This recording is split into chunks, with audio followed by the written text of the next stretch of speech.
पतिया लिखन लागे कृष्णा कन्हैया, अरे कृष्णा कन्हैया। पति देहे उद्धव जी के हाथ रे ललनवा, पति देहे उद्धव जी के हाथ रे ललनवा। पतिया के ले उद्धव गए बरसाना नगरिया, अरे बरसाना नगरिया। पति देहे राधा जी के हाथ रे ललनवा, पति देहे राधा जी के हाथ रे ललनवा। पतिया बचन लागी राधा गुजरिया, अरे राधा गुजरिया। ओह में लिखा बिरह के बात रे ललनवा, ओह में लिखा बिरह के बात रे ललनवा। पतिया लिखन लागे कृष्णा कन्हैया, अरे कृष्णा कन्हैया। पति देहे उद्धव जी के हाथ रे ललनवा, पति देहे उद्धव जी के हाथ रे ललनवा।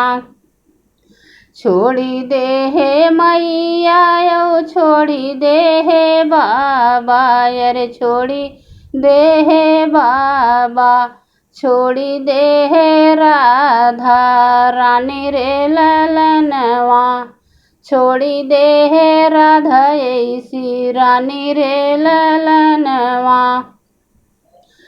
छोड़ी देहे राधा ऐसी रानी रे ललनवा।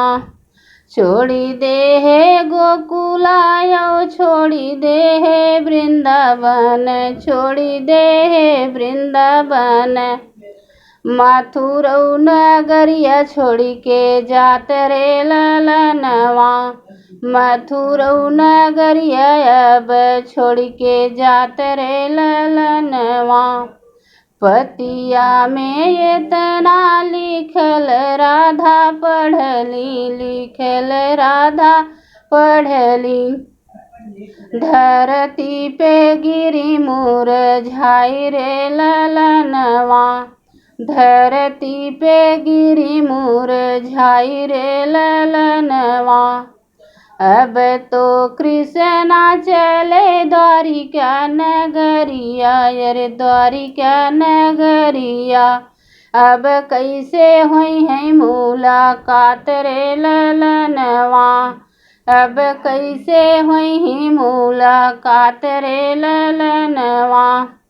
पतिया लिखन लागे कृष्णा कन्हैया, अरे कृष्णा कन्हैया। पति देहे उद्धव जी के हाथ रे ललनवा, पति देहे उद्धव जी के हाथ रे ललनवा।